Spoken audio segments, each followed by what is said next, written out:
자, 내일이 어버이날이죠. 예. 예전에는 우리가 사람이 살아가면서 가장 중요하게 여겼던 어떤 인간의 가장 기본적인 도리? 그런 부분을 되게 중시하면서 이렇게 살아왔잖아요. 근데 요즘 같은 경우에는 이러한 윤리 도덕적 가치가 땅에 떨어질 만큼 떨어져 있죠.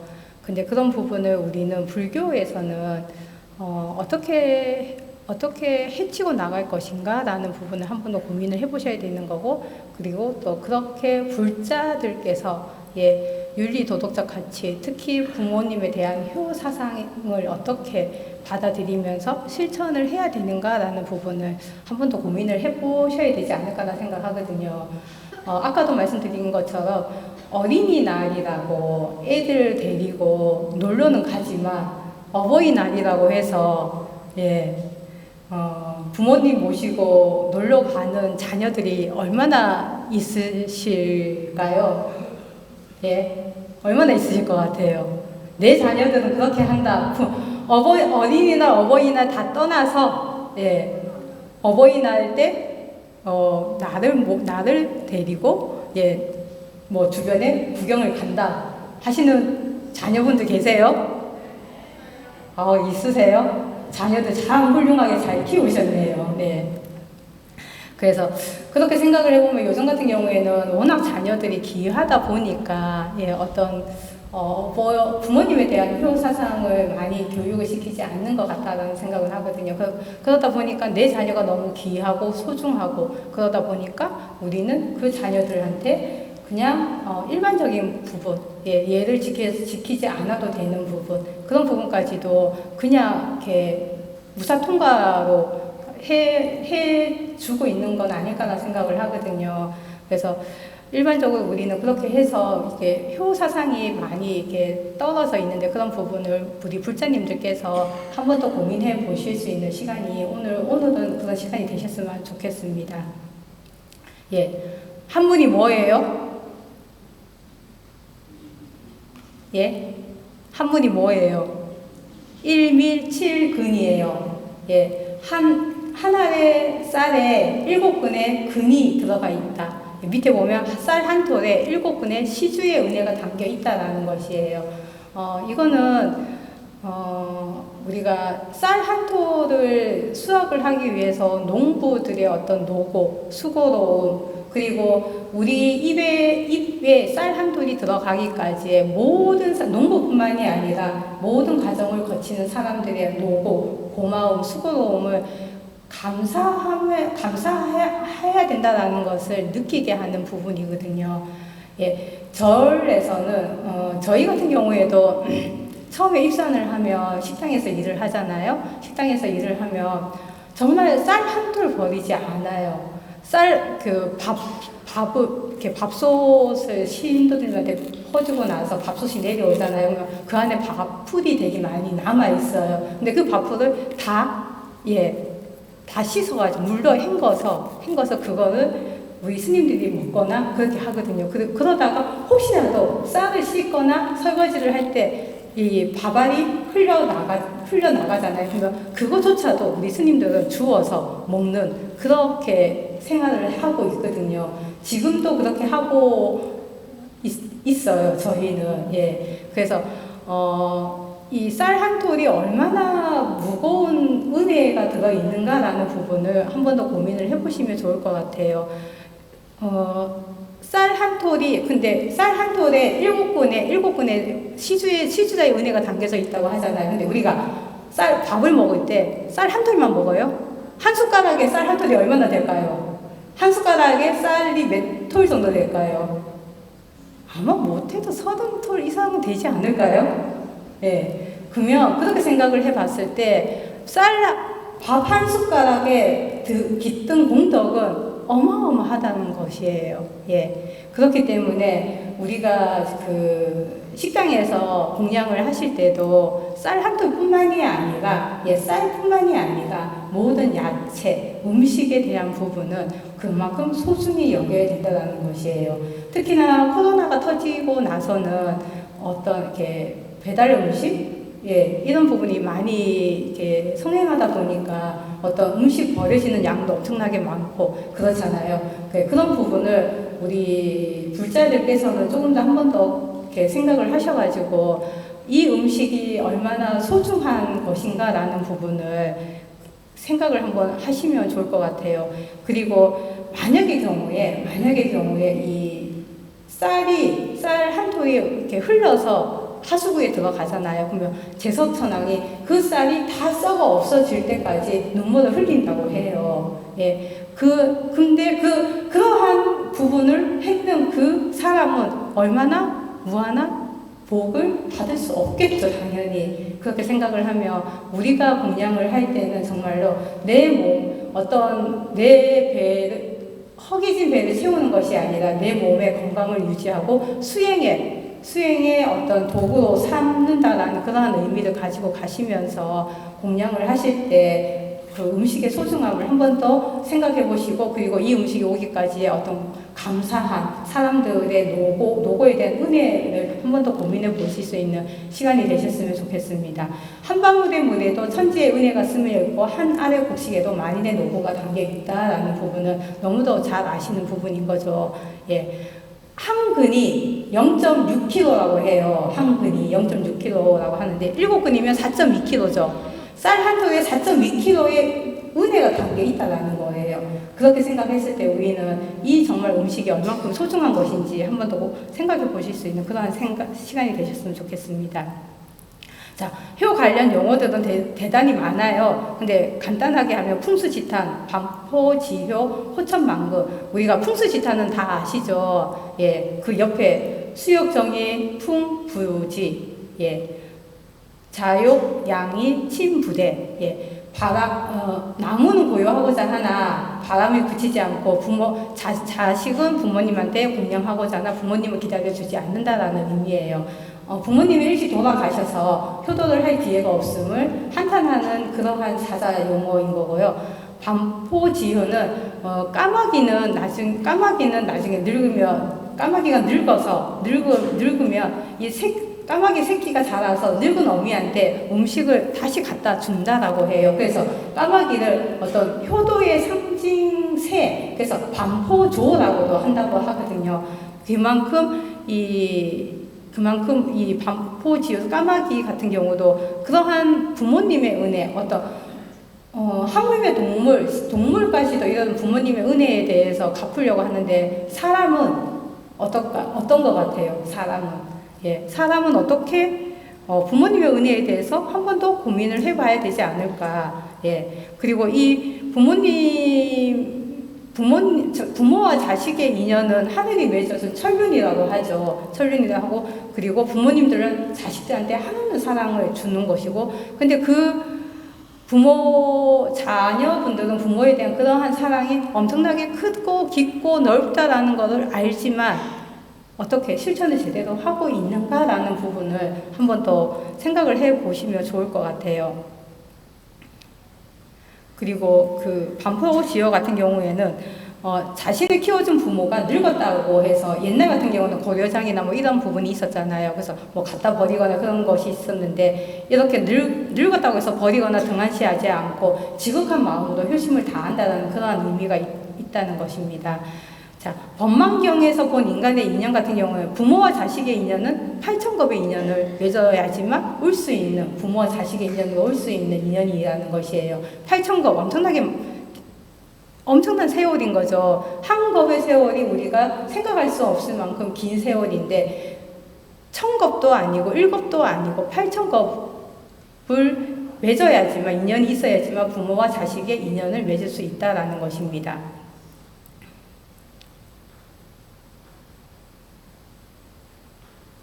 자, 효 관련 경전은 이렇게 불설 대보 부모 운중경과 불설 오람 분경 몽령경 기장경 다 아시죠? 어떤 내용인지. 부모 운중경 같은 경우에는 부모님의 은혜가 한량없이 크고 기품을 설하여서 그 은혜에 보답하도록 하는 경이에요. 그리고 오람 분경은 오람분절에 대해서 목련존자가 그렇게 하는 것이고, 목련경이나 오람분경이나 내용이 비슷하죠. 지장경 같은 경우는 부모나 조상을 지옥에서 구제하여서 극락에 왕성시키기 위한 공덕을 열거를 해놓은 것이 지장경이고요. 예. 그리고 이 효라는 것은 우리가 전통적으로 봤을 때 우리 유교에서 먼저 시작이 되었죠. 효경이라는 책에 어떤 효는 백행의 근본이다라는 부분이 나올 만큼 효가 유교에서 시작이 되었는데, 우리 불교에서는 부처님께서도 이 효와 관련해서 아주 다양한 말씀을 해주셨어요. 그리고 부처님께서도 부모님에 대해서 효를 실천하는 그러한 부분을 이렇게 아버지 정반왕이 돌아가셨을 때 본인이 직접 관을 매겠다라고 얘기를 했었어요. 근데 그때 주변의 제석천왕이나 아니면 부처님과의 사촌 동생 아난다와 난타가 간을 매겠다고 청했는데, 부처님께서는 훗날 사람들이 성격이 포악하고 부모님 은혜를 갚지 않을 것을 염려해서 직접 간을 매겠다고 했는데, 제석천왕이나 아난다, 나훌라 같은 경우에는 할아버지죠. 나훌라가 직접 간을 매겠다고 해서 그 청을 이렇게 그 청을 받아주거든요. 그래서 부처님께서는 직접 본인이 향로를 들고 아버지의 장사를 지내는 그러한 것이 저 불설 정반왕 반열반경에 나와 있고요. 그리고 또 어머니를 위해서, 어머니가 부처님이 태어나시고 나서 어머니는 7일 만에 이렇게 돌아가셨죠. 7일 만에 돌아가셨는데, 나중에 깨닫고 나서 보니까 어머니가 도리천에 계신 것을 보시고 도리천에 올라가셔갖고 석 달 동안에 어머니를 위해서 법을 설해 주셨다라고 해요. 그리고 또 석가모니 부처님을 키워주신 양모, 마하파사파티 같은 경우에도 길려주신 은혜에 대해서 되게 감사함을 느꼈다라고 얘기를 하거든요. 그래서 부처님께서도 이렇게 깨달으신 분이시지만 부모님에 대해서 효행을 실천하신 분이시다라는 것입니다. 그리고 상원과 대소사님 같은 경우에는 한번 대소사님께서 우리 효 실천이라는 부분을 많이 강조를 하셨어요. 그래서 저희 천태종에 출가를 하시면 저희는 어떤 가족과의 인연을 끊지 않잖아요. 부모님들이 오셔도 만나고, 그렇게 부모님께 안부 전화도 드리면서 그런 인연을 맺어가고 있거든요. 그래서 대소사님께서도 어떤 부모님에 대한 효에 대해서는 되게 지극하셨어요. 그리고 대소사님께서는 우리가 너무나 잘 아시는 이렇게 마지막 어머님의 생신상을 미리 챙겨드리시고, 처음이자 마지막으로 챙겨드리시고 열반에 드셨잖아요. 그것도 그 어머님의 생신이 있는 한 달 전에, 대소사님께서 4월 27일 열반에 드실 것을 미리 아시고, 한 달 전에 삼척에 직접 가셔가지고, 모든 대중들을 모아놓고 어머님의 생신상을 차려드리면서 마지막 생신상을 차려드렸다는 이러한 것이 대소사님의 마지막 효를 실천하는 그러한 부분으로 가지고 오는 것이고요. 그리고 저희 출가자에게 성씨를 사용하게 했는 거. 저희 같은 경우에는, 조계종 같은 경우에는 법포를 받으면, 저 같은 경우는 김종세라고 하잖아요. 근데 조계종 같은 경우는 종세 스님이라고 하잖아요. 저희는 김종세 스님이라고 하잖아요. 그런 것처럼 성씨를 사용하게 함으로 인해서 우리 조상 숭배사상과 애족사상을 고치를 하는데 한 몫을 했다라는 부분인 것이에요. 그리고 십선과 효라는 부분이 있는데, 십선을 닦아야 한다라고 말씀을 해주시면서 저희는 제가 불자나 출가자한테 모든 사람들이 십선계를 받죠. 그래서 이 십선계는 간무량수경에 보면 어떤 복을 얻기 위해서 부모님께 효를 다해야 된다라는 부분이 있어요. 그래서 그 부분을 가지고 와서 부모님께 효를 다하고, 효를 다하고 십선계를 지녔을 때 그 복을 얻을 수 있다라는 것이 간무량수경에 나올 뒷부분에 제가 다시 한번 말씀을 드릴 건데요. 이렇게 해서 대소사님께서는 십선계를 닦아야지만 부모님께 진정으로 효도를 하는 것이다. 그리고 출가자한테 성씨를 사용하게 했는 것, 그리고 마지막 장모님의 생신상을 차려드렸는 것, 그리고 우리가 출가자들이 제가 예전에 한번 말씀을 드렸는데, 저희가 수계를 받으면 고향을 향해서 예배를 하는 부분이 있어요. 그때도 이렇게 삼배를 하거든요. 삼배를 하면서 마지막으로 부모님의 은혜에 대해서 감사하면서 그 감사함에 대한 절을 하는 그러한 의식이 있거든요. 그래서 우리 출가자한테도 수계를 할 때 이러한 고향 예배로서 어떤 부모님의 효에 대한 부분을 인식을 심어 주실 수 있도록 하셨다라는 부분인 것이에요. 자, 불설대보 부모 운중경은 부모님의 은혜가 한량없이 크고 기쁨을 선하는 경전이고, 부모님의 깊은 은혜를 10대 은혜로 나누어서 설명을 해놨어요. 아까 효경이 유교에서 경전이라고, 유교의 그 효도를 강조한 경이라고 한다면, 부모 운중경은 부모님의 은혜를 강조를 했는 것이고, 효경은 효도를 강조를 했는 것이에요. 그리고 이 효경에서는 아버지의 은혜에 대해서 더 말씀을 이야기를 많이 했다고 한다면, 부모 운중경은 어머님의 은혜에 대해서 더 많은 이야기를 하고 있는 것입니다. 불설대보 부모 운중경의 이러한 내용은 사람이, 그러니까 잉태를 하면서 한 달부터 우리가 10개월 잉태를 하잖아요. 한 달부터 10달까지 사람의 어떠한 이 생태학적인 관점으로서 표현을 해나왔어요. 한 달이면 풀꽃에 맺힌 이슬 방울과 같고, 2달이면 마치 엉킨 우유 방울에 떨어뜨린 것 같고, 3달이면 피가 엉킨 듯하고, 4달이면 차츰 사람의 형상을 이룬다고 해요. 그리고 5달이면 머리와 두 팔과 양 무릎이 생기고, 6달에는 눈, 귀, 코, 입, 혀, 뜻의 6전기가 열리고, 7달이면 이러한 84,000개의 털구멍이 생기고, 8달에는 아기의 의식과 지혜가 생기고, 그리고 9개의 구멍이 뚜렷해진다고 해요. 그리고 9달에는 어머니의 뱃속에서 무언가를 받아 먹는다고 해요.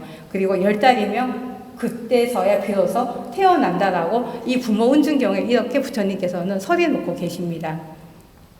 그리고 부처님께서는 부모 운중경에서 부모님의 은혜는 어머니가 아기를 낳을 때 서대의 응혈을 피를 흘리고 8석 4말의 우유를 먹인다. 그렇기에 부모님의 은혜를 생각하면 아버지를 왼쪽 어깨에 얹고 어머니를 오른쪽 어깨에 엎어서 수미산을 수천 번 돌아서 그 은혜를 다 갚을 수 없다라고 나와 있어요. 이러한 아버지를 왼쪽 어깨에 얹고 어머니를 오른쪽에 얹고 수미산을 돈다라는 이러한 얘기는 부모 운중경뿐만이 아니라 다른 경에서도 되게 많이 나오는 이야기인 거예요. 그리고 이러한 부분을 이만큼 부모님의 은혜는 지중하고 크고 넓고 한이 없다라는 부분을 강조해 놓은 것이 부모 운중경이에요. 부모님의 10가지 은혜를 이렇게 말씀을 해 놓으셨는데, 다 아시죠? 이거는 다 아시죠? 해탐 수호은 뱃속에 아기를 베고 지켜주신 은혜예요. 그러니까 이 내가 부모님을, 자녀가 부모님을 선택해서 온다고 하잖아요. 오랜 겁의 인연에 의해서 이생에서도 부모님의 태를 빌어서 이렇게 부모님의 태에 의탁을 했는 그러한 부분을 이야기를 해놓은 것이고요. 임산수고은은 해산할 때 고통받고 낳아주신 은혜. 해산할 때 엄청난 고통을 받잖아요. 그래서 이러한 고통이 그만큼 크다라는 부분을 이렇게 설해 놓은 것이고요. 그리고 생자망운, 자식을 낳고 모든 근심을 잊으신 은혜예요. 우리가 아무리 큰 고통을 통해서 아기를 낳았는데 그 아기가 건강하다는 그 말 한마디에 우리 어머님들은 모두 다 안도의 한숨을 다 쉬었죠. 맞아요? 아니에요? 근데 그런 애들이, 그렇게 내가 배 아파서 낳은 아이들이 지금은 어떠신 것 같아요? 잘해요? 훌륭하십니다. 자, 인고토 감은 쓴 것은 삼키고 단 것은 뱉어서 먹여주신 은혜. 우리 어머니들이 보통 보면 혹시 내 어머니가 어떤 음식을 가장 좋아하시는지, 아니면 내 아버지가 어떤 음식을 가장 좋아하시는지 아세요? 아세요? 아세요? 그래요? 뭘 가장 좋아하시는 것 같아요, 어머니들은? 예? 안 들려. 오래돼서, 예, 예. 그래서, 예전에는 뭐 요즘은 워낙 이렇게 음식이 흔하다 보니까 별 그런 거 없는데 옛날 같은 경우에는 정말 나는 배부르다 너만 먹으면 된다라는 그러한 말씀으로서 자녀들이 먹는 것만 봐도 예, 내 배가 부르다라고 하잖아요. 그렇게 해서 키운 자녀들이에요. 예, 그러한 은혜도 있다라는 것이고, 그리고 마른 자리 골라 행원 치습인데 이렇게 어머니 자신은 젖은 자리에 누우시면서 내 자녀는 마른 자리에 누워주시는 은혜인 것이에요. 항상 따뜻하고 좋은 곳에 내 자녀를 눕혀서 자녀를 키우셨죠. 그러한 은혜에 대한 부분을 말씀을 해놓으신 것이고, 그러니까 젖을 먹여서 육포 양육은 젖을 먹여서 길려주신 은혜. 예, 어머니의 사랑 이러한 부분도 보면 요즘은 젖을 잘 안 먹이죠. 먹여요? 잘 안 먹이죠. 우유를 먹이죠. 근데 젖을 먹여야 돼요. 예, 다 아시죠? 아직까지 지금 이 자리에 계신 분들은 되게 전부 다 이렇게 이제는 손주들 보실 나이시죠. 손주들이 있으실 거고, 예, 손주를 키울 때 그 자녀들한테 정말로 내 손주를 건강하게 키우고자 한다면 어머니의 젖을 먹여서 키울 수 있도록 그렇게 조금 이렇게 얘기를 하시는 게 좋지 않을까나 생각하거든요. 또 세탁 부정은 더러운 것을 씻어주신 은혜. 예. 내 자녀의 어떤 더러운 부분은 모두 다 만약에 소변이나 대변을 보거나 하면 기저귀도 다 빨아들이죠. 근데 요즘 같은 경우에는 내 자녀의 기저귀는 정말로 인상 쓰지 않고 빨면서, 예, 요즘은 기저귀 빨지는 않지만 내 부모님의 어떤 치매나 어떤 인지 저하로 인해서 어떤 실수를 한다거나 하면 우리는 어때요? 자녀들은 어떤 반응을 보여요? 예, 한번 고민해 보셔야 합니다. 예. 자, 원행억념은 멀리 떠난 자식을 걱정해 주시는 은혜예요. 내 자녀가 집안에 같이 있지 않고 멀리 떠나면 우리는 항상 걱정을 하죠. 밥은 잘 챙겨 먹었는지, 잘 도착했는지, 잠은 편하게 잤는지 항상 걱정하는 그 마음이 바로 부모님의 마음이라는 것이에요. 자, 위조 악업은 자식을 위해서라면 악업이라도 지으시는 은혜. 예. 이러한 부분을 봤을 때 그만큼 자식한테는 모든 것을 다 주는 것이죠. 모든 것을 다 주는 것이고, 그만큼 자식을 위해서라면 내 한 몸 희생해도 아깝지 않은 것이 자식인 것 같아요. 그리고 국영영민은 끝까지 사랑하고 가엾이 여기시는 은혜. 80살 먹은 부모님이 60살 먹은 자녀를 걱정하시잖아요. 그렇기 때문에 그러한 부분을 가지고 갈 수 있는 부분인 것 같고요. 자, 우리가 부모님한테 효도한다라는 것은 그 은혜에 보답하는 것이죠. 그리고 우리는 내가 부모님의 태를 빌어서 이 세상에 나왔죠. 만약에 부모님이 계시지 않았다면 저는 이 세상에 태어나지 못했을 거라는 것이에요. 그만큼 우리는 부모님의 은혜를 피부로 느끼면서, 그리고 그 은혜가 내 일상생활 속에서 얼만큼 크고 깊은가를 생각을 한번 해보시면서 그 은혜를 갚으시려고 하는 그 노력이 있어야 되는 부분인 거예요. 근데 우리는 근데 부모님들한테 가장 큰 효도는 뭔 것 같아요? 지금 이 자리에 계신 분들이 자녀들이 나한테 해주는 것 중에서 가장 큰 뭐예요? 건강한 것도? 예? 건강한 거에 가장 큰 효예요? 그쵸? 내 자녀가 아무런 탈 없이 건강하게 잘 자라주는 거.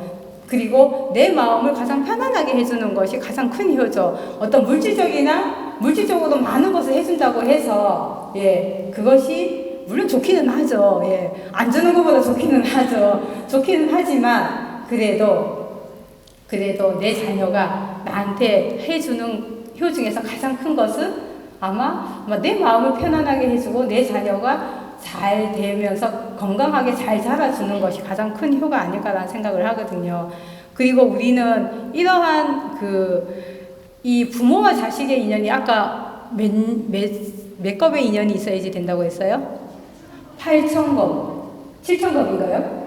8,000겁의 인연이 있어야지만 부모와 자식의 인연이 있다고 하죠. 그러한 인연의 소중함을 함께 깨달으셔야 된다는 것이에요.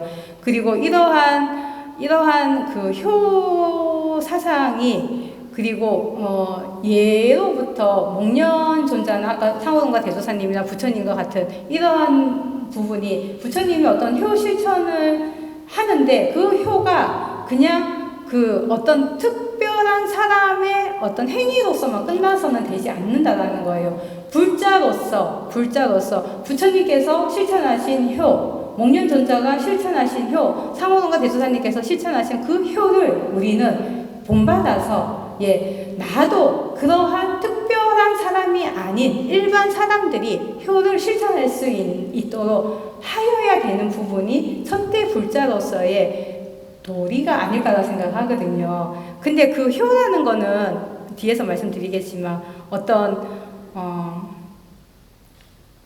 마땅한 의무, 도리 그런 건 아니라는 것이에요. 예. 자, 상호동과 대조사님께서도 효에 관해서 말씀을 해주셨는데 늙은이를 소중히 하는 것은 부모를 소중히 하는 것이며 부모를 소중히 하는 것은 조상을 소중히 하는 것이다. 자, 늙었다고 우리는 천대해서 되나요? 안 되죠.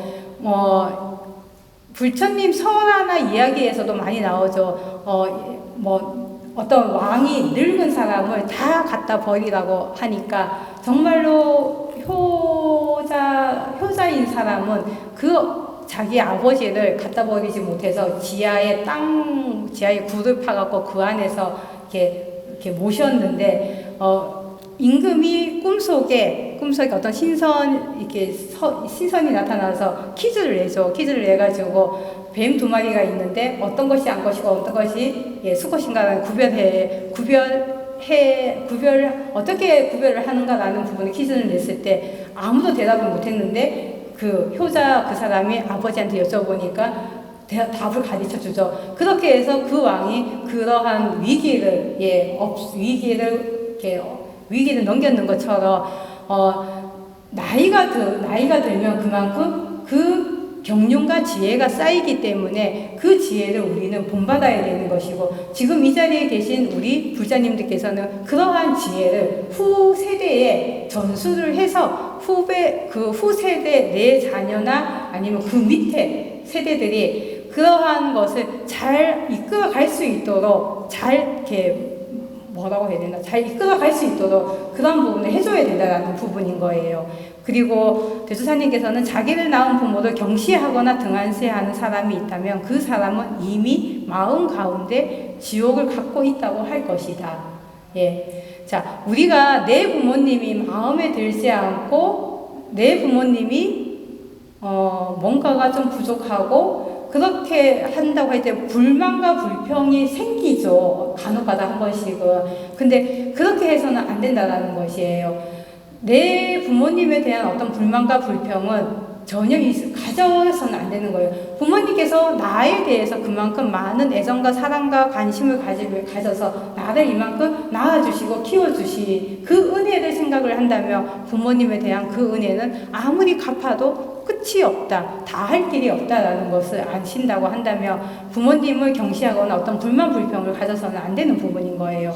그리고 부모님의 은혜, 나라의 은혜, 중생의 은혜, 삼부의 은혜가 사중 은혜인 것이니 아무리 시대가 진보하여도 사람다운 길은 이 은혜를 알고 이 은혜에 보답하는 것이 근본이 되느니라. 그래서 이 4대 은이라고 하는데 이게 나중에 보면 뒤에 이렇게 경전에 제가 말씀을 이렇게 해놨는데 이 대수사님께서도 4대 은에 대해서 알고 그 은혜에 대해서 보답하는 것이 가장 근본이 되어야 한다라고 가르침을 주셨습니다. 그리고 부모를 중시한다는 것은 인간의 삶의 가장 기본이다. 맞아요? 맞죠. 살아생전에 있어서는 그 마음을 편안하게 해드리고 정법으로 인도하고 사후에 있어서는 명복을 빌고 제사와 추선 공양을 게을리하지 않는 것이 최고의 효행이다라고 대수사님께서는 말씀을 해주셨어요. 그래서 우리가 부모님을 편안하게 해드리는 것이 가장 최고의 효이고, 그리고 어리석으면 부처님 전에 어떤 불법의 인연을 맺어주는 거, 이러한 것이 가장 최고의 효라는 부분인 거죠. 그리고 만약의 경우에 현생에 계시지 않고 돌아가셨다고 한다면 사후의 명복을 빌어드리는 거, 49제를 지내준다거나 천도제를 지내준다거나 아니면 백중제를 지내준다거나 이러한 것이 가장 큰 최고의 효라는 것이라는 것이에요. 그리고 지은 보호는 인간의 진실한 삶의 방법으로서 그 사람이 자신을 행복하게 하며 사회를 밝게 하고 나라를 평화롭게 한다라고 말씀을 해주셨어요. 자, 옛날 같은 경우에는 워낙 효 사상이나 이웃 간의 관계나 이런 부분이 도덕적인 가치가 중시되는 사회였기 때문에 오늘날처럼 이렇게 삭막하고 어둡고 위험하고 험악한 세상은 아니죠. 그래서 이러한 효 사상이 제대로 실천이 될 때 우리 사회가 밝고 평화롭다라고 대수사님께서도 가르침을 주셨어요. 그리고 부모에게 효행하지 못하는 사람은 다른 사람과 하고 사회와의 관계도 잘 되어질 리가 없다라고 말씀을 해주셨어요. 내 부모를 잘 모시지 못하는데 어찌 다른 사람, 남의 부모님, 결국은 내 부모님이죠. 다른 사람도 결국은 내 부모님인 거죠. 내 부모님을 제대로 모셔야지만 내가 하는 모든 것은 다 잘 된다라는 것이에요. 자, 불교에서는 이 효라는 부분을 어떻게 경전에서 이야기를 하고 있고, 그리고 이 효가 단순하게 인간이 지켜야 하는 가장 기본적인 도리, 아니면 자식된 도리로서 마땅히 부모님의 은혜를 갚아야 되는 그러한 부분으로 설명해 놓은 것은 아니라는 것이에요. 왜냐? 이 부처님께서는 효와 관련해서 어떤 실천 수행의 한 방법으로 말씀을 해 놓으셨어요. 그리고 어떤 복을 짓는 복덕의 가고, 아니면 인가의 가고, 인가의 응복, 이러한 부분으로 말씀을 해 놓으셨어요. 자, 효심이 곧 불심이다라는 이야기 너무도 많이 들어보셨죠. 이거는 이 대승본생 심지 광경에 수없는 윤회의 세월 동안 수많은 사람들이 나의 부모가 되었기 때문에 모든 남자는 나의 자부이며 모든 여인은 나의 비모이다라고 되어 있어요. 부처님께서 이렇게 말씀해 주셨어요. 자, 부모 은중경에 아난가 부처님께서 길을 가다가 뼈 무덤이 있어서 부처님께서 절을 하시죠. 절을 하시니까 아난이 의아해해서 사생의 자부이시고 모든 중생의 어버이신데 어찌 저 뼈 무덤에 절을 하십니까? 라고 아난이 부처님께 여쭈니까 부처님께서 뭐라고 하셨어요? 저 뼈 무덤은 전생에 나의 부모님이거나 아니면 나의 형제 자매이거나 이렇게 말씀을 하셨죠. 그렇기 때문에 이 세상에서 지금 현생에서는 나의 부모님의 인연을 가지고 왔지만, 내 부모님에 대한 인연을 가지고 왔지만, 이 세상에 존재하는 모든 사람들은 나의 아버지와 어머니다라는 부분을 가지고 가는 거예요. 그렇기 때문에 이것은 이 효가 단순하게 내 부모님에 대해서 한정되어 있는 것이 아니라 나의 부모, 이 세상에 존재하는 모든 부모와 일체 중생까지도 모든 것이 다 통해서 효도를 실천을 해야 된다는 부분을 가르침을 주시는 것이에요. 그리고 이러한 것은 결국은 부처님께서 강조하신 이 효는 결국은 모든 생명한테까지 다 전파되어야 되는 그러한 것이 바로 효라는 것이에요. 자, 목련경이나 우람분경에 보면, 우람분경에 무단분절에 제사를 지내며 세상을 떠난 나의 부모님뿐만이 아니라 몇 대까지 그 공덕이 간다고 했어요? 7대까지, 7대 조상 때까지 그 효를 다 하는 거라고 무단분격에 얘기를 해놓았거든요. 그렇기 때문에 우리는 현생의 부모뿐만이 아니라 과거 7세의 부모를 위해서 해마다 무단분격을 행하고 있는 거예요. 그래서 7대까지는 지내줘야 되는데 요즘은 7대까지가 아니고 3대, 4대, 5대까지 정도는 지내주시죠. 예, 그래서 이러한 효심이고 불심이라는 부분을 결국은 이 우주 삼라만상의 모든 사람들한테 깊이 감사하면서 모든 사람들을 대상으로 해서 내가 효를 실천을 해야 된다는 부분을 부처님께서는 가르침을 주시고 계십니다.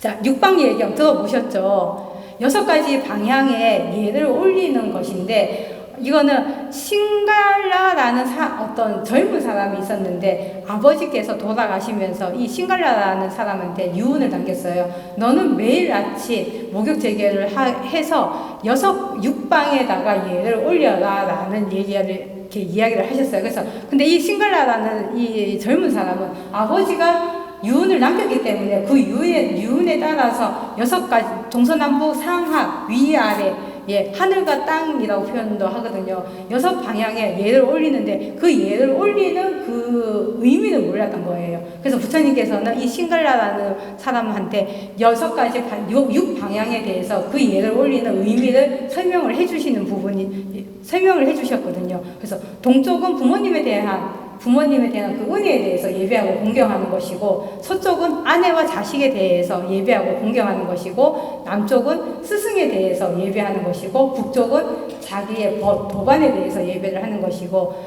위쪽 하늘이라고 표현을 하는데요. 하늘은 나를 깨우침을 주시는 정신적인 스승, 부처님이나 상호원과 대조사님, 이러한 분들에 대한 그 은혜에 대해서 예경을 올리는 것이고, 아래쪽 땅은 나의 일을 도우는 고용인들에 대한 예배를 올리는 것이라고 되어 있거든요.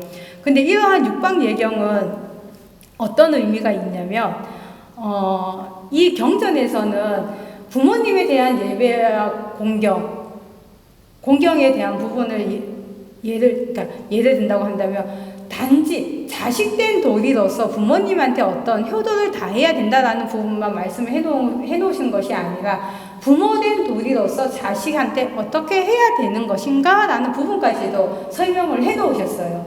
그렇기 때문에 이것은 어떤 단순하게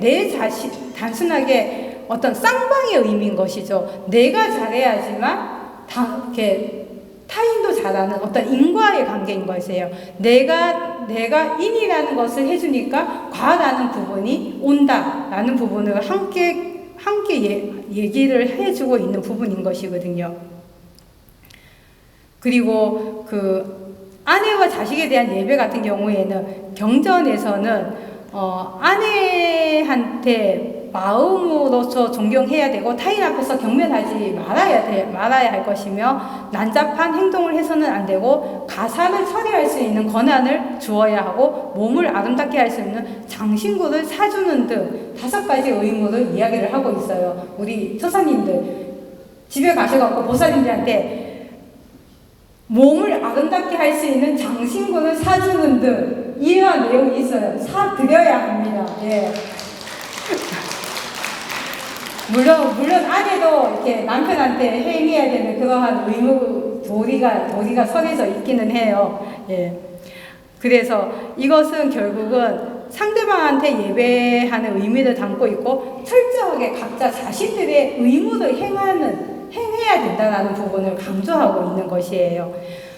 자, 육방예경이나 이 불설 시가라월 육방예경이나 선생경이나 이것이 하나의 경전인데, 경전을 번역해 놓은 이름이 다 달라서 내용이 조금씩 달라요. 근데 똑같은 내용이에요.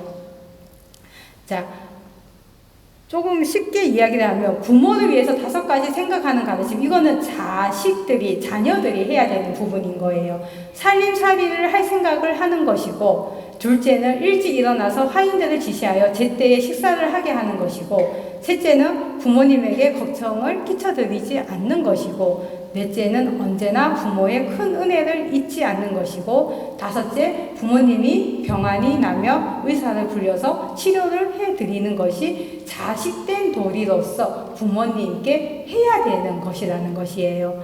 자, 살림살이를 책임을 진다는 것은 하나의 가정을 이끌어서, 하나의 가정을 꾸려서 그 가정의 책임을 진다라는 것이죠. 우리 부모님들께서 무엇보다도 가장 원하는 것이 내 자녀가 일찍 결혼하여서 한 가정을 잘 이끌어서 행복한 가정을 꾸려나가는 것을 원하시죠. 나이 들어서 노처녀 노총각 있으면 골치 아프시죠. 그렇기 때문에 자녀된 도리로서는, 물론 여기서 지금 자녀된 도리를 행하실 분은 자녀된 도리로서는 이러한 것들이 있다. 그리고 식사를 제때에 할 수 있게끔 해드려야 되는 부분, 이것이 효행의 가장 기본이 된다는 것이에요. 부모님에게 걱정을 끼쳐드리지 않는 것, 가장 기본인 거죠. 가장 최고의 효인 것이죠. 그리고 언제나 부모님의 큰 은혜를 잊지 않는 것, 그리고 부모님이 아프시며 병원에 모시고 가는 것이 자식된 도리로서 행해야 되는 그러한 최고의 효도이며 최선의 효행이라는 것이에요. 불설 시가라월 육방 예경인도 똑같은 내용인데, 이거는 부모 역시 자식을 돌보는데 5가지 해야 해. 내용이 살짝 조금씩 달라요. 그래서 언제나 나쁜 짓을 버리고 좋은 행동을 하는 것, 학업을 가르쳐, 이거는 부모님이 자식한테 해야 되는 도리인 것이에요. 자, 내 자녀가 나쁜 짓을 하지 않고 좋은 행동을 하게 하는 것, 학업을 가르쳐서 닦게 하는 것, 그리고 경전과 계율을 지니게 하는 것, 일찍 장가 드리는 것, 재산을 맡겨주는 것 등, 다 잘하고 계세요? 안 가요?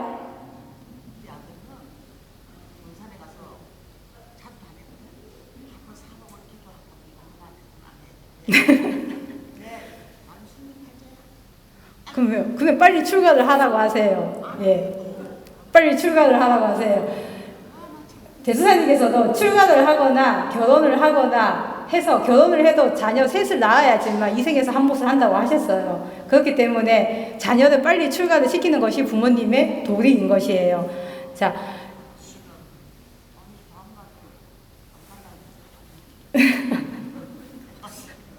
큰일이에요. 장가를 안 가려고 해서. 저 주변에도 되게 노총각 노처녀들이 많아요. 근데 그 노총각 노처녀들을 보면 혼자 사는 게 너무 편한 거예요. 근데 그 어머니들은 애가 타겠죠. 얘가 언제 장가가고 얘가 언제 시집을 갈까. 40이 넘고 45이 다 돼감에도 불구하고 아직까지 장가 안 간 사람, 시집 안 간 사람들이 많은데, 부모의 역할 중에 하나가 장가를 빨리 결혼을 빨리 시키는 것이라는 거예요. 자, 이렇게 봤을 때 이것은 어떤 상하관계에서 일반적인 것이 아니죠. 평등한 수평적인 관계에서 부모님은 이러한 도리를 다하고 자녀는 이러한 도리를 다해야지만 되는 그러한 부분인 거죠. 그리고 이것이 자녀가 부모님이 나를 낳아주셨고 그 은혜가 너무 크고 깊기 때문에 어떤 맹목적으로 의무를 다해야 되는 부분은 아니라는 것이에요. 그리고 이러한 종교적 행위에 대해서 경전과 계율을 지니게 하는 것, 이것도 부모님들이 해주셔야 되는 거예요. 나만 사무사 오셔가지고 부처님의 좋은 법을 듣고 실천하는 그러한 부모님은 부모님 된 도리를 다 하고 있는 거 아니라는 것이에요. 아시겠어요? 내 자녀들도 함께 데리고 오셔가지고 이력 500대 같이 오셔가지고 부처님의 법을 배우고 듣고 실천할 수 있도록 그것을 가르쳐 주는 것이 부모님 된 도리로서 가장 큰 역할을 하는 것이라는 것이에요.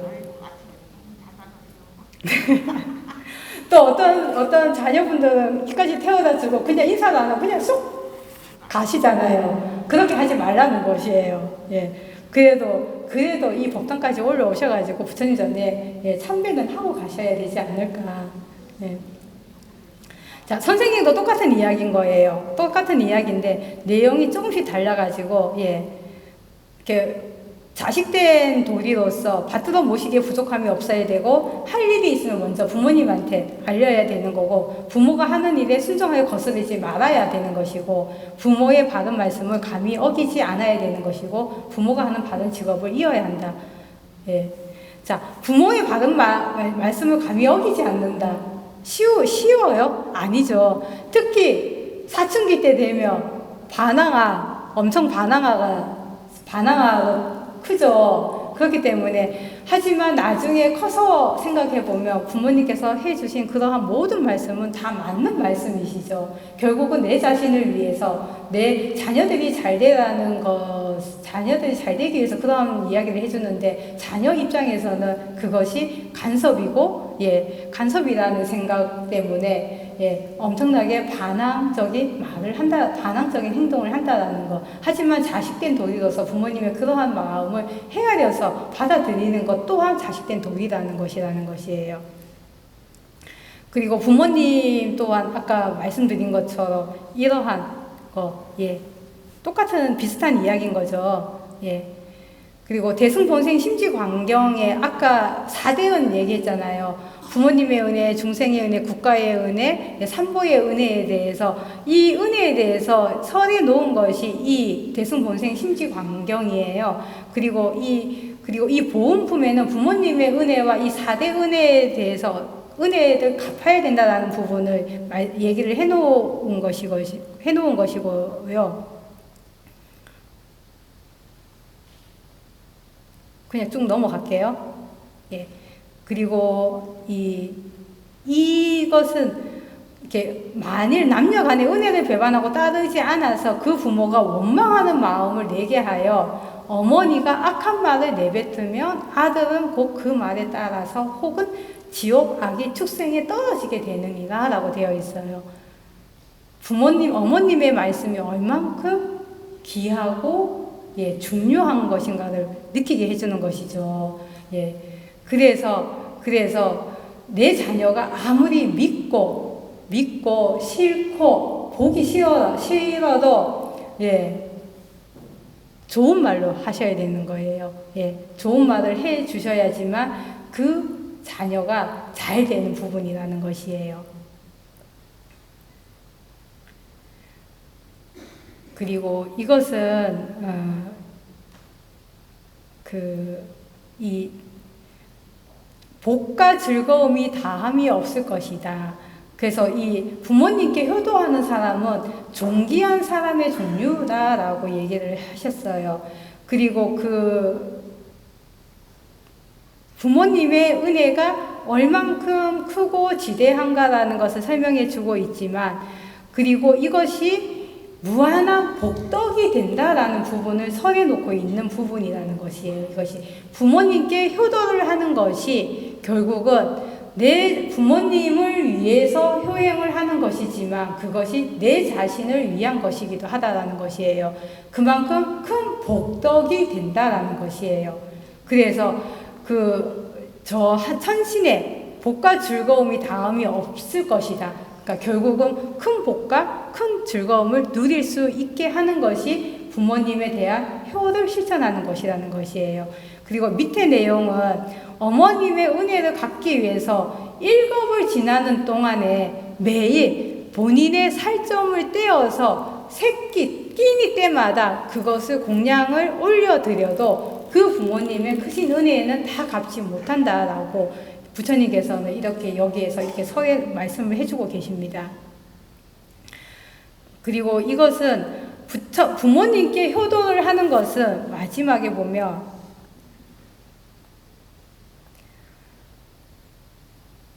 부처님께 공양하는 것과 같다. 그만한 공덕이 있다라는 부분인 것이에요. 그래서 부처님을 공양하듯 부모님께 효도를 다해라라는 부분을 이야기가 있는 거 아시죠? 그래서 여기서 이렇게 나온 것이에요.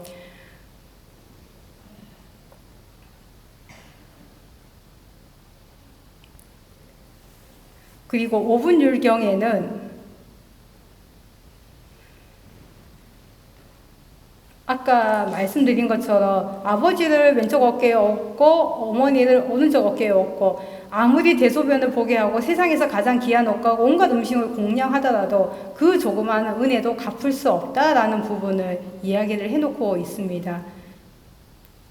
그리고 부모에게 공양을 해야 되는 것이고 공양하지 않으면 무거운 죄를 짓게 된다라는 것이 결국은 이 부처님의 효의 실천이라는 것이에요. 그리고 연정보감이라는 것이 있는데 이거는 중국의 어떤 선사가 지은 책이에요. 이렇게 명분은 모든 법 중에 제일이며 효양은 백행의 으뜸이다. 효심은 곧 불심이며 효행은 불행 아님이 없다. 그래서 도를 닦아서 부처님처럼 도를 얻고자 한다면 먼저 모름지기 부모에게 효행해야 한다라고 되어 있는 거예요. 내가 깨달음을 얻기 위해서는 먼저 부모님께 효도를 다해야지만 된다라는 것을 앞에서 이야기한 부처님께 예경하듯 부모님께 효행을 하라라는 이야기하고 똑같은 것이죠.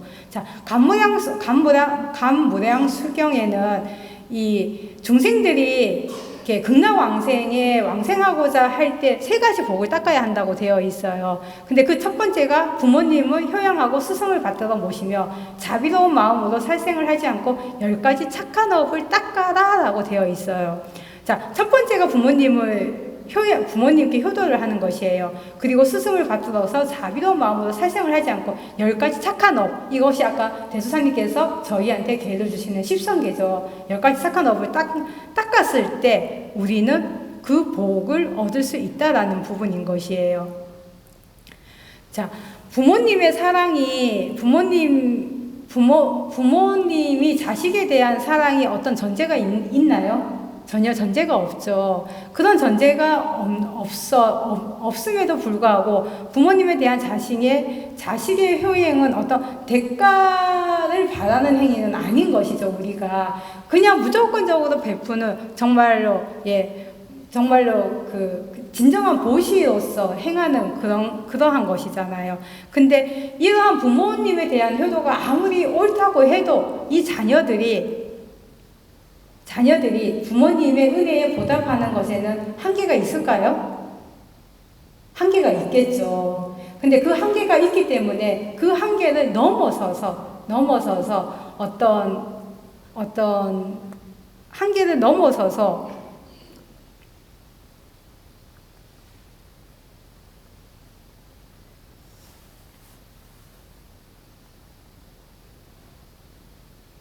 넘어서서 어떤 방편이 필요했던 부분인 거예요. 그래서 감무량 수경에는 그 방편의 일환으로서 세 가지 복을 닦아야 되는데 그 첫 번째가 부모님께 효도하는 것이다 라는 것을 얘기를 해놓고 계시는 것이에요.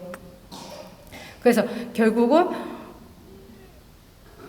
이것이 효도를 행하는 것이 바른 행위인 것은 알지만 자식들이 제대로 행하고 부모님의 효도를 제대로 행하고 부모님의 효도를 다하는데 끝이 없다라는 부분은 어느 누구나 다 아는 것이죠. 그래서 이 감무량 수경에서는 이러한 부모님의 자식이 부모에게 해야 할 도리를 넘어서 하나의 어떤 수행의 방법으로서 아까도 말씀드린 것처럼 수행의 방법으로서 말씀을 해놓으신 것이에요. 그리고 이러한 효는 다시 모든 수행의 실천 원리이고 궁극적인 목표가 되는 것임을 이야기해 놓은 것인 것이죠. 그리고 이 법망경에는 계율에 관한 부분을 설해놓은 경전인데요. 부처님께서는 처음 부모와 스승과 삼보에 효순하며 지극한 법에 효순할 것이니 효를 계라 이름하고 계를 제지 악을 그치는 것 착한 마음을 내도록 하는 법이라고 이름을 하셨습니다. 법망경에서. 그래서 이 법망경은 수행자가 지켜야 하는 계율의 강령으로서 효를 설하고 있어요. 여기서도. 결국 우리가 수행을 하는 데 있어서 깨달음을 얻는 데 있어서 계율이 청정해야지만 사막에서 보면 계율이 청정해야지만 정에 들고 정에 들었을 때 지혜가 생긴다라고 하잖아요. 계율이 청정을 해 계율을 잘 지켜야지만 결국은 깨달음의 세계로 갈 수 있는 부분인 거예요. 근데 그 계를 부처님께서는 법망경에서는 효도를 행하는 것이 바로 계율이라고 말씀을 해주셨어요. 결국 우리는 부모님께 효도를 행하지 않는 것은 계율을 지키지 않는 것과 똑같아 라고 할 수 있는 부분인 것이에요. 결국 내가 아무리 보시를 행하고 선업을 쌓고 다른 사람들한테 모든 걸 등공양 많이 하고 이렇게 한다고 해도 부모님한테 효도를 하지 않으면 결국은 아무런 모래 위에 집을 짓는 것과 똑같아라는 것이에요. 그만큼 효가 수행을 하는데 가장 기본이 되어야 한다는 것이라는 것이에요.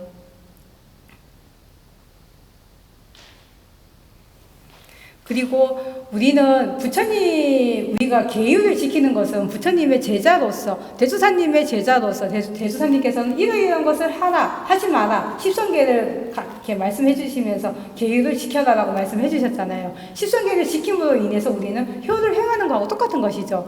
결국은 부처님의 제자로서 효를 행하는 것이에요. 효를 행하지 않는다는 것은 나는 불자이기를, 대주사님 제자이기를 포기하는 것과 똑같다라는 것이에요. 아시겠어요? 그렇기 때문에 효라는 것이 그만큼 우리의 어떤 인간의 기본적인 도리이기는 하지만 불교에서는 효라는 부분을 어떤 실천, 수행의 한 방편, 어떤 또 인연 가보에 자식된 도리와 부모된 도리로서 어떤 인연 가보를 행하는 것과 그리고 어떤 수행과 실천 그리고 복덕을 쌓는 거, 계율을 지키는 거 이러한 모든 것이 다르지 않다라는 것이에요. 그리고 어떤 정업을 쌓기 위해서 어떤 방편으로서의 복을 짓는 그런 부분까지도 선해 놓은 것이 바로 이 부처님께서 효에 관한 부분이라는 것이에요.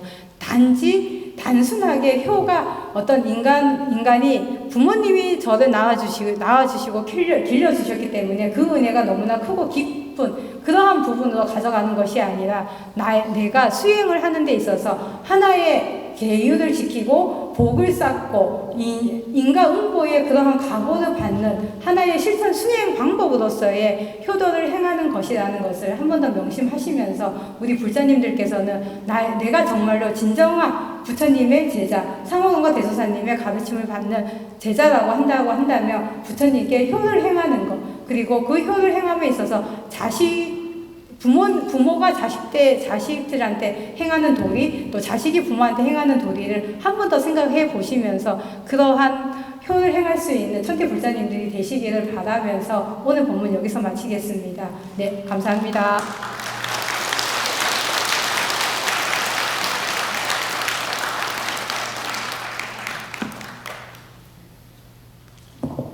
신행생활에 도움이 되는 감도의 법을 해주신